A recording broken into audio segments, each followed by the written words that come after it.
Hey there, EB here on the Anything But Bland weekly update. Obviously, the election was last week, and so much has happened in the last week that we'll talk about. But today was an exceptionally big day. The President elect Donald Trump met with the current President Joe Biden at the White House. Jill and Joe greeted President Trump.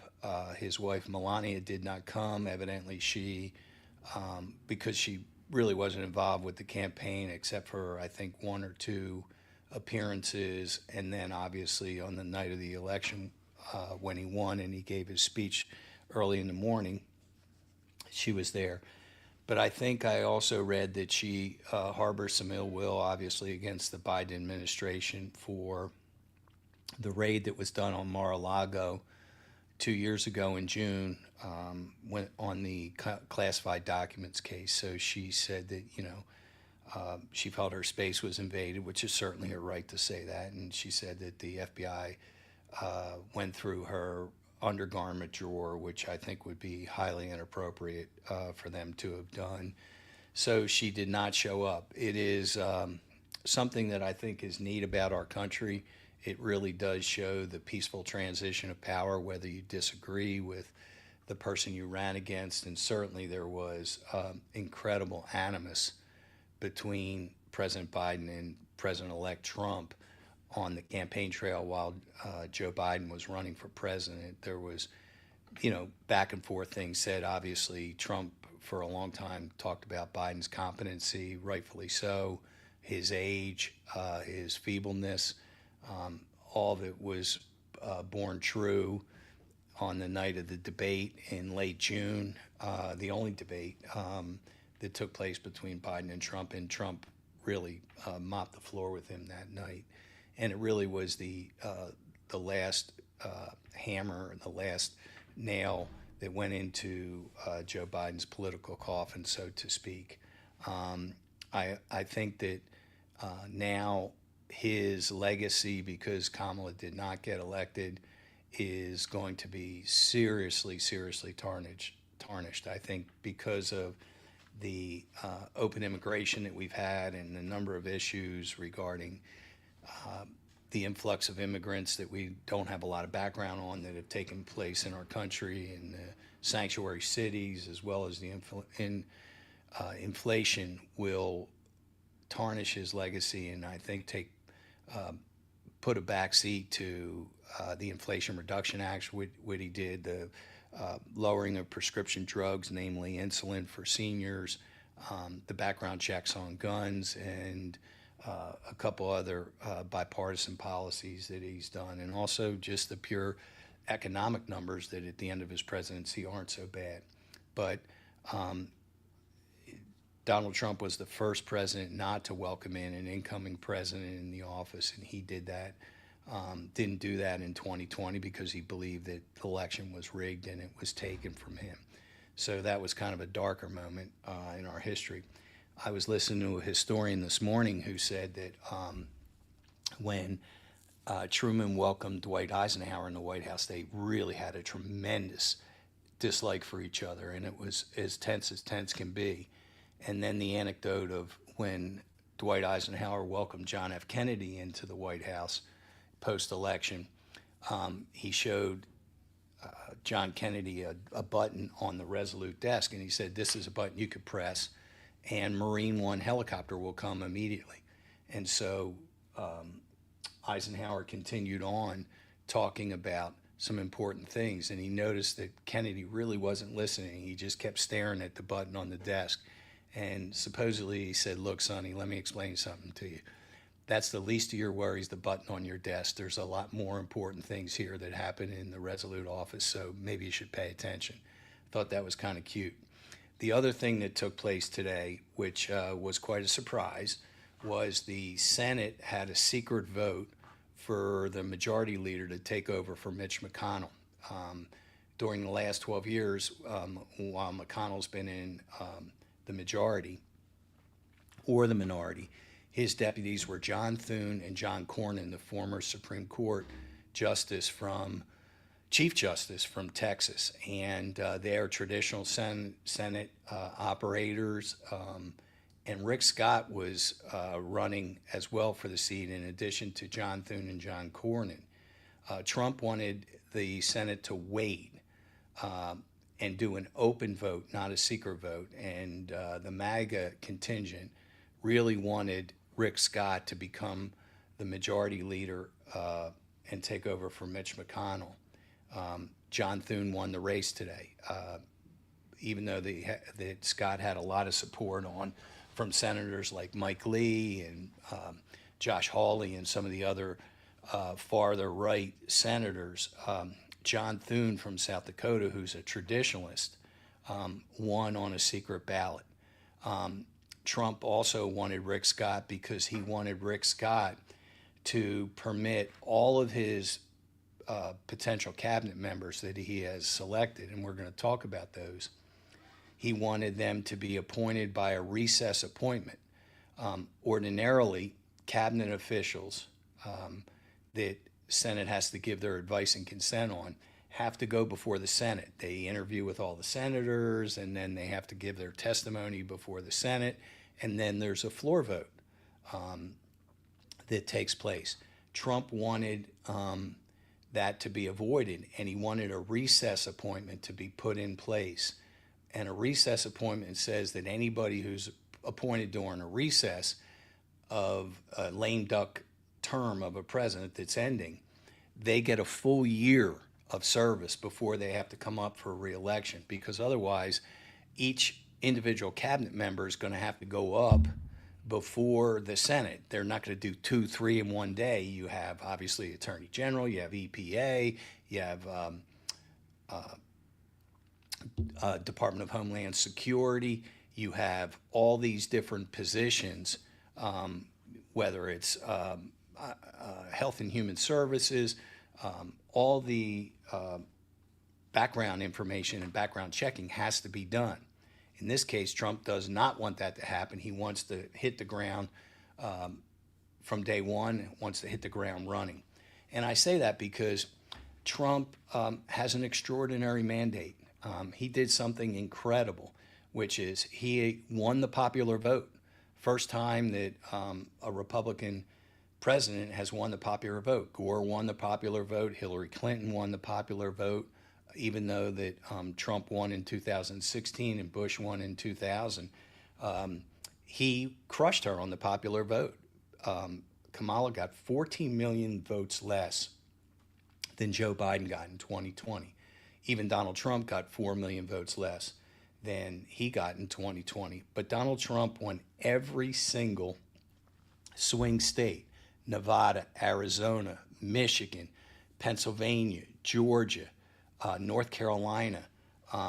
It was a resounding victory. And so he has a full mandate. He has, it looks like he's going to have not only the Senate and obviously the presidency being Republican, but it does appear that the Republicans are going to maintain their majority in the House of Representatives. And it's been a long time since one single party had all three houses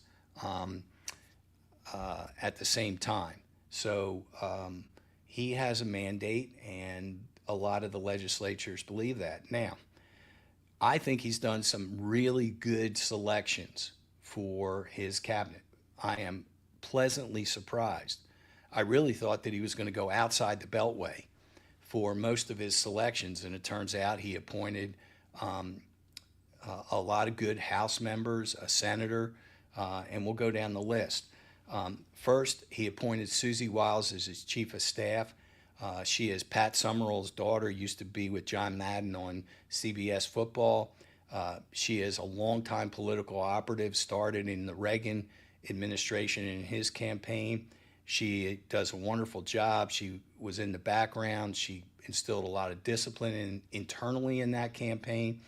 And she is a female, the first female chief of staff. So I think it's really a pretty good pick. It seems that Marco Rubio is going to be selected as the Secretary of State. Another good pick. Senator from Florida. He came down with J.D. Vance and the last cattle call to be the vice president candidate for President-elect Trump. President Trump did not select him because I don't think you can have a presidential candidate and a VP candidate from the same state. He was going to have to declare residency, I think, in Maryland, and so he wasn't selected. Rubio is excellent on foreign policy. He does not like Russia, does not like China, does not like Iran, and he is extremely pro-Israel and also anti-Hamas, anti-terrorist, anti-Hezbollah. So I think he is an excellent selection, and I commend former President Trump for selecting him.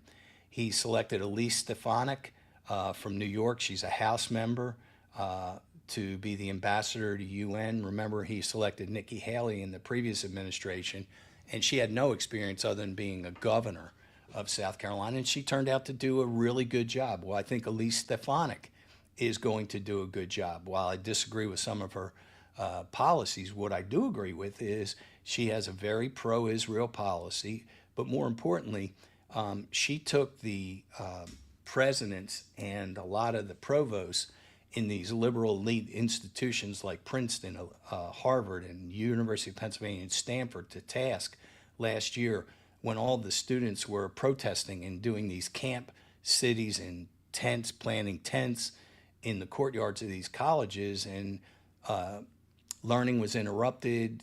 Kids had to study from and attend classes remotely. She did a wonderful job, and as a result of the questions that she asked, I think the University of Pennsylvania president as well as the Columbia president either terminated or quit. So I think she's a good selection. Mike Walsh as his national security advisor. He's from the House of Representatives from Florida, a tremendous military background, very smart on the Armed Services Committee. I think he'll be a good national security advisor. Now, obviously, he's a MAGA supporter, but I think that his military background is excellent for that position. He also named another New Yorker, Lee Zeldin, who ran against Kathy Hoke for governor and lost last year. He's from the upstate. He's a Republican. He's Jewish, and he's selected to be the EPA, head of EPA. I don't know what his background is on environmental protection, but certainly that is Trump's right to appoint him, and I wouldn't expect that he's going to face any resistance on his nomination process and then confirmation. He appointed Tom Homan as head of immigration, and Tom Homan is a former police officer, was with the Immigration Department during Trump's first administration. He's going to have a very important role in determining deportation and where we're going to house all these prisoners. Benita Maharana pointed in, she doesn't agree that Rubio and Stefanik are good picks. They're cowards. Yes and no. I mean, obviously a president has a right to pick the people that he wants or she wants. They're not going to traditionally pick people that will always disagree with them. But I do think Rubio will stand up. I'm not sure I would classify him as a coward. He's probably a cheerleader for Trump. Not so much as Stefanik is. She is a big cheerleader. But I think she's going to shake up the UN in terms of the voting committee, the five countries that have veto power. And those are countries that obviously don't believe in human rights, whether it's China, Russia, or Czechoslovakia, or Hungary, or some of the Middle East countries. So she will shake up the UN. Now, he picked Kristi Noem for Homeland Security. She is current governor of South Dakota. I don't agree with her politics, don't know what she understands about Homeland Security. But she sent a lot of troops to the border, so that obviously, was something that Donald Trump valued and he was impressed by. she probably was going to be his VP pick, but for her book that came out when she said that she ended up killing a 14-month-old puppy because it was, a hunting dog she felt couldn't be trained. That's a wait and see pick. I'm not totally enamored with that. The next is John Ratcliffe, head of the CIA. Ratcliffe also worked in his previous administration, former House member from Texas. He was going to get an important role, cabinet role, in the previous administration, and his nomination was withdrawn because he had misrepresented how many trials he had when he was an attorney prosecutor in Texas. So, but he has an intelligence background. Could have been a worse pick. The next pick, I think, is the absolute worst cabinet official that Trump has selected. It's Pete Hegseth to head up the Department of Defense, which is such an important role. If you're active military, you got to get an exception to serve in that position. You have to be 7 years outside of the military uniform. Obviously, General Mattis and Lloyd Austin, the current Department of Defense chairman, they did get that exception, the 7-year exception. Hegseth is a Fox News host and has been since 2014.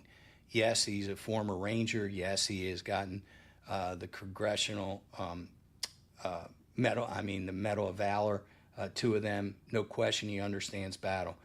But his viewpoints and what he has said lately on podcasts are very problematic, and I think he's going to have problems getting confirmed, not only over the objections of Democrats, but there's a number of Republicans, whether it's Lisa Murkowski or Susan Collins or some of the other potentially moderate Republican senators. He's made some controversial statements. Last week he said that he doesn't believe that females can serve in battle. I think that is just an antiquated belief. There's many sharpshooters and snipers who are females.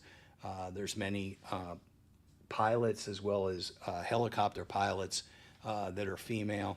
And I do know that there are some special forces females that probably can kick my ass 20 times over.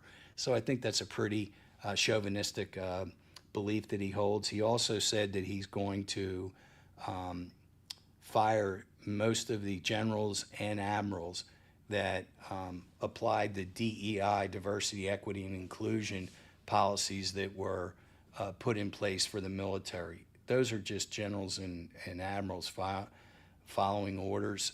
So I think that's going to be a very, very tough confirmation. Next, Bill McGinley, very well-known D.C. lawyer from some large firms, is going to be White House counsel. It's probably a non-controversial selection. The other negative is Stephen Miller, happens to be Jewish, but he has some really out-of-touch, hard immigration beliefs about who should be allowed in our country.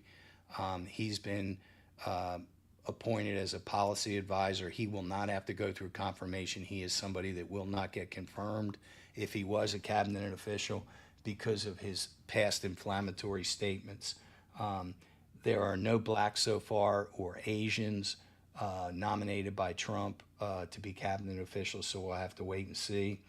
The military is the biggest bureaucracy in the world, so it's going to be really tough to make those kind of wholesale changes. He's declared that Elon Musk and Vivek Ramaswamy are going to co-head what's called a new Department of Governmental Efficiency under the Office of Management Budget. Again, that's not a cabinet level post, so it's not going to have to get Senate confirmation. And they're going to be the ones that take a hatchet and a scalpel to the federal government and all the different agencies and terminate. So all in all, not the picks that I would have done, but he has a right to pick these type of people, and it could have been far worse. It could have been people who had no government experience and no legislative experience. So I think they're pretty good selections overall. And also Mike Johnson, the Speaker of the House, said to Trump, "I wish you would stop because you're actually hurting our majority in the House." If Rubio is selected, then obviously Ron DeSantis will appoint an interim senator to the next election. And there is a history in our country where some governors appoint themselves to become senator.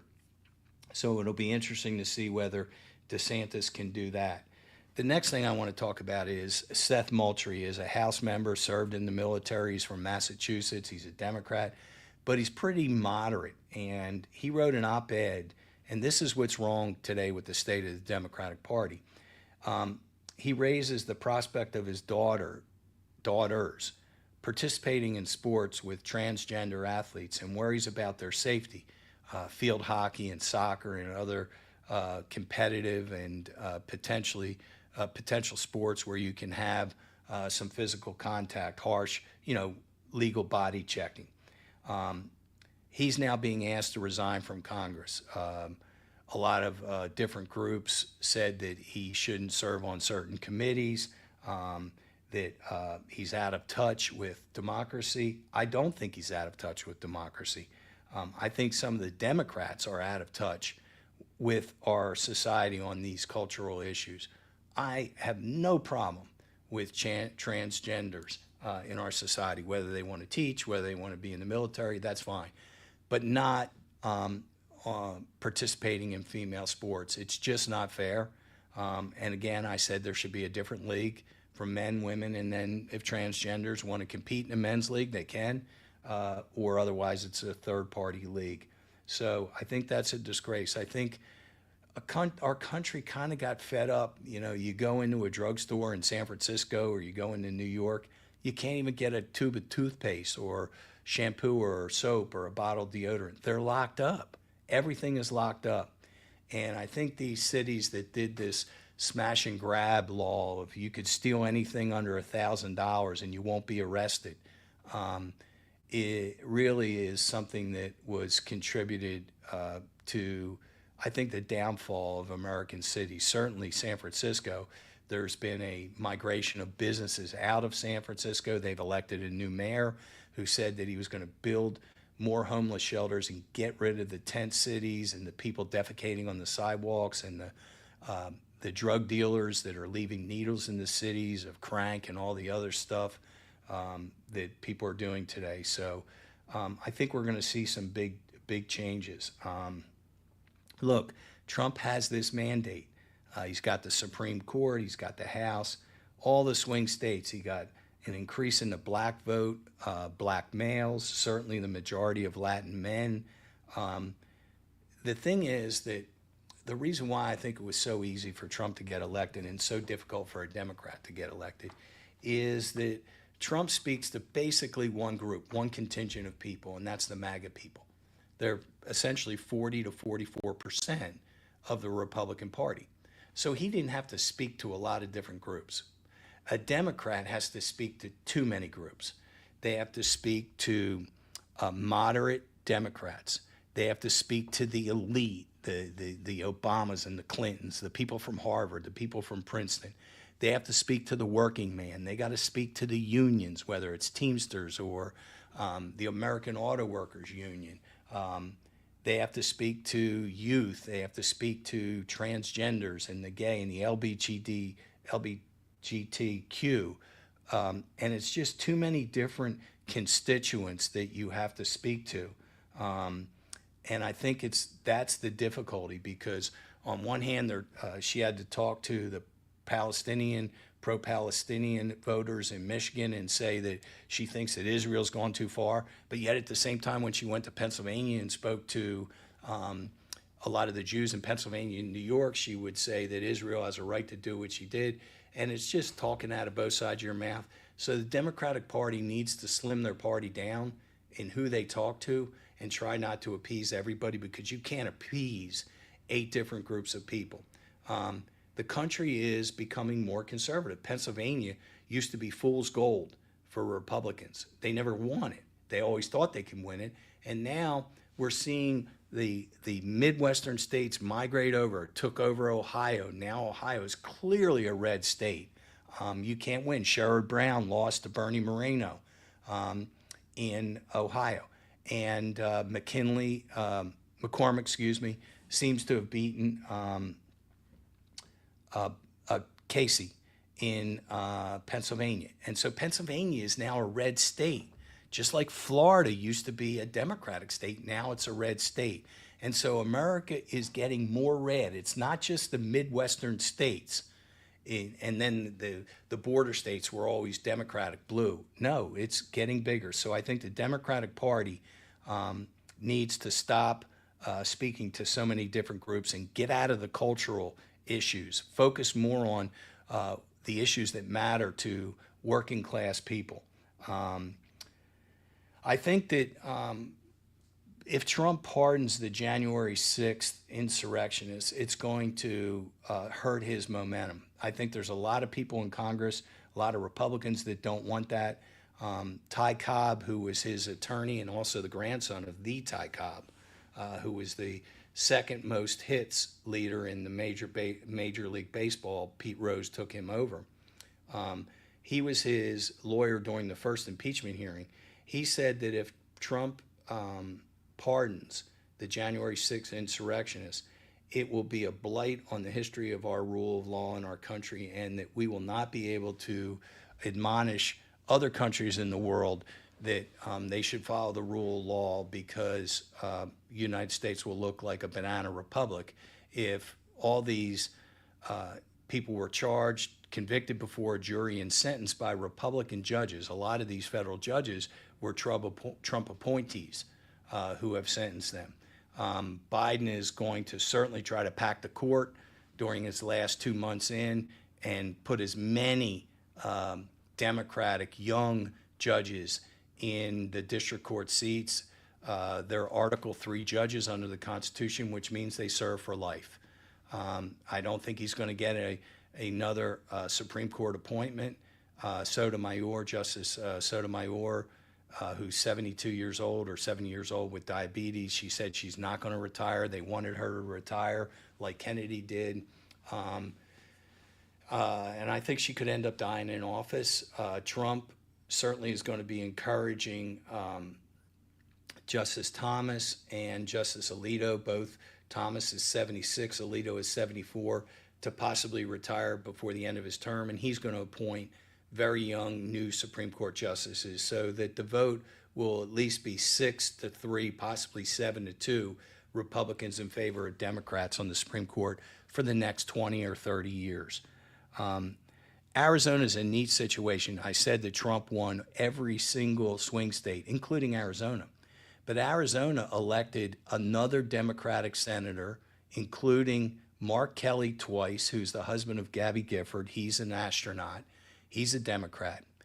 Kristen Sinema was elected as a Democratic senator 6 years ago. She didn't seek re-election. And Ruben Gallardo just beat Carrie Lake, who is a Trumpster, a MAGA person, ran for governor and lost in 2020. And he is a Democratic House member, and he just won the Senate. So what we're seeing in a lot of these states is that the down tickets, a lot of Democrats were voted into office for the first time, voted by Republicans, even though that Trump won as a Republican on the presidential ballot. So there wasn't straight party voting tickets, which was pretty interesting. The other thing is, I've been listening the last week. The question is, are Donald Trump's political skills and his ability to connect with people transferable? Meaning, does J.D. Vance, or is there another MAGA type of politician that'll come forward after 2028 that will be able to take his mantle? I am not sure. I think Donald Trump is one of the most unique political figures in our history in his ability to say or do whatever he wants, face no repercussion, and not lose votes. Clearly, Kamala's political stature didn't benefit from Obama. Bill Clinton had just an amazing gravitas with the rank and file. When he worked the rope line, he could talk and look in your eyes and make you feel good. That was not transferable to his wife Hillary. So it'll be interesting to see how Trump turns over the mantle to either J.D. Vance or some other Republican over the next 4 years. I heard James Carville say the the turning point in the election over the last 135 days was when Kamala was on The View, and she was asked the question, is there anything you would change or going to change about what you did with President Biden? And she said, no, I can't think of any. Single worst answer she could have given. She could have answered the question, I have a lot that I will change, and there's a lot that I wanted to change, but you have to understand I worked for the President of the United States, and it was my job to put his agenda in practice. But as an individual and a politician, there were many things that I would change. That is what she should have done. That's what she have said. And saying that she wasn't going to change anything or there was nothing that she regretted fed into the narrative that they're so out of touch, not only with the immigration policy, but inflation and what everyday Americans are facing. Tommy Tuberville strikes again.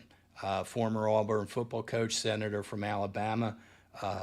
As everyone remembers, for the last 2.5 years, he held up appointments of generals, corporals, majors, every major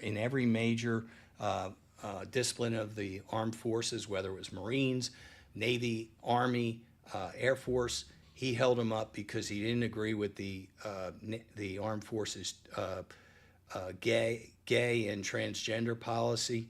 And during this time period, a lot of senior officers quit. And now yesterday, Tommy Tuberville blasted the military and said that it stinks, has terrible leadership. Let me tell you something. Our military is battle hardened. We have been in a lot of different battles, wars over the past 20 years. And I would put our military up against anybody in the world. I think our military is in the best position it's been since 1945 in comparison to the rest of the world. Look at Russia's military. It's a freaking joke. They're conscripting 50 to 60-year-old men to fight because they don't have enough soldiers. They had to go beg North Korea for 10,000 of their soldiers. So United States, we don't beg other countries to give us soldiers to fight for. We can do it on our own. So I disagree with Senator Tuberville on that. Next, Jax Texera was sentenced yesterday to 15 years in prison. He was a member of the National Guard that released a lot of top secret documents and information on a gaming platform, and he got 15 years for espionage. There is a tsunami of anti-Semitism traveling around the world. We saw last week what happened in Amsterdam to the Israelis that were watching the soccer game. It's in Australia right now. They're protesting Jews outside of the University of Chicago, and I'm going to Chicago tomorrow and Friday. I'm going to be speaking to the bar in Chicago about the Murdaugh case, and I'm going to observe on my own. I'm going to go by University of Chicago and see what those protests are all about. And if I get an itch and somebody pisses me off, I may confront somebody. So there's so much university hate in our country. I don't know whether it's the professors who are elitists that are teaching these young students to spew hate against America, spew hate against Jews and other minority groups. But we have to really take a look at what's taking place in some of the more liberal institutions in our country. Richard Allen was convicted earlier this week in the Delphi murders. He had sliced the throat, allegedly, now, yes, of the 2 young girls. It was a very thoughtful jury. They were out for 17 hours. Somebody had asked, do you think now that defendants are going to waive their right to a jury trial and go to a bench trial, which is before a judge? No, I don't think that's going to take place. I think people still feel like they're better off in front of a jury because in a criminal case, you have to get all 12 to say you're guilty. If you just get one person to say not guilty doesn't mean innocent. It means the state didn't prove their burden. Not guilty, you get a hung jury by just one juror saying not guilty. So Shell got a big ruling this week. Shell Oil Company, an appellate court said that they don't have to cut emissions as much as the government said, which is a big thing. And we've already talked about that the first act of business that Trump is going to do on one of his executive orders is to take us out of the Paris Climate Accords, which is something that he's against. He also did that when he became president in 2016. I want to talk a little bit about Joel Embiid. I am a Sixers fan, but I'm disgusted with Joel. He was given a $300 million contract in the offseason. He played in the Olympics. He came out and said that he's going to never play consecutive games this season.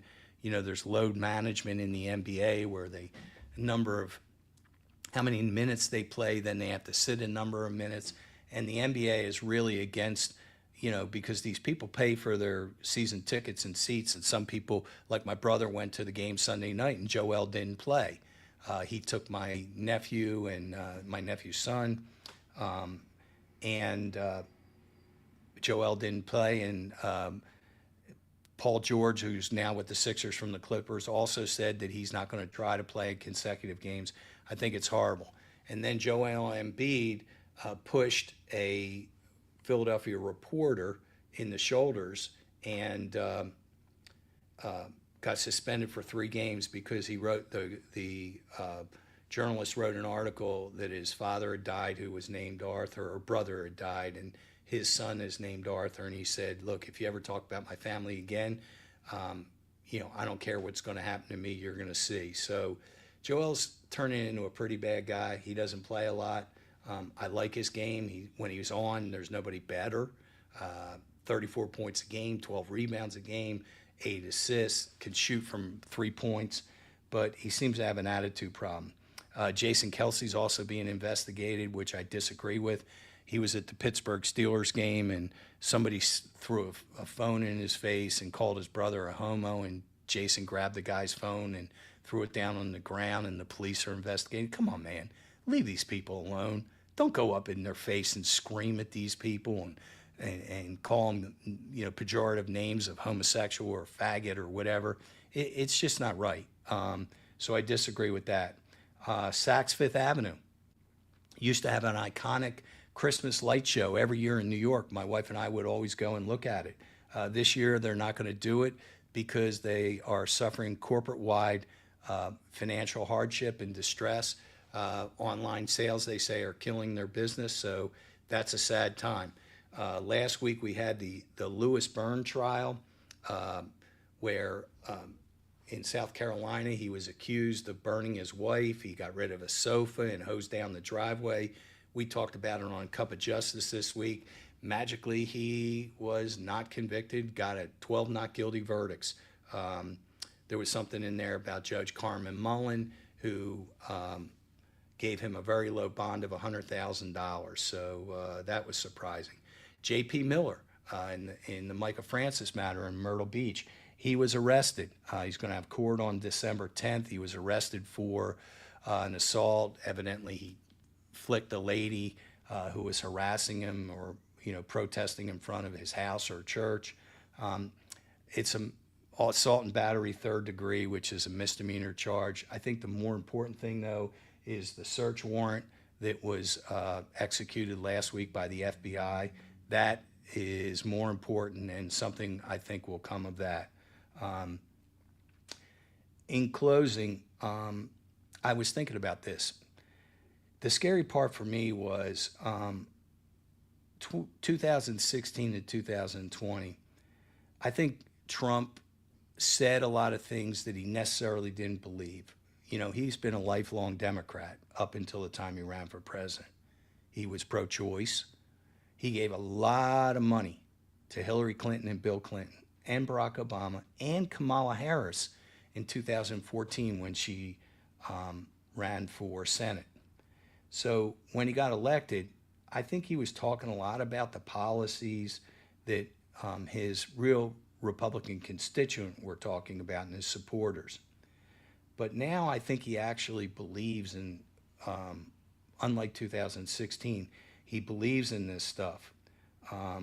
So, you know, a lot of the people now are talking about, you know, their dream policies of, you know, getting rid of abortion and a lot of contraception and different things like that, and deporting people and closing the borders. It was more on a theoretical level, but now we're actually talking about it in reality and actuality. So, I think they mean what they say. And Trump said, promises made, promises will be kept. So obviously he's a transactional guy, and we'll have to wait and see. But I really do believe that we're going to see a Donald Trump this 4 years that's really different than the 4 years that we saw. So really excited. The book is up on Amazon right now, Anything But Bland. I think you can order it. You can order an e-copy, and the paperback I think is going to come out first, and then the hardback copy. So that'll be over the next 2 weeks. I know they're all going to be out by November 29th, but take a look on the Amazon website on Anything But Bland. Benita asked, am I going to get on the Blue Sky social platform? We're discussing that internally now, maybe after the first of the year. I do like for me, the ease, the accessibility and ease that I could use X, but I'm a little disturbed at what I'm seeing from Elon Musk, so I'm not sure I agree. Amber, you could pre-order the book by going on Amazon right now, I believe. So with that said, everybody have a good weekend. I will see you next week, tell you about Chicago. Everybody be safe. EB out.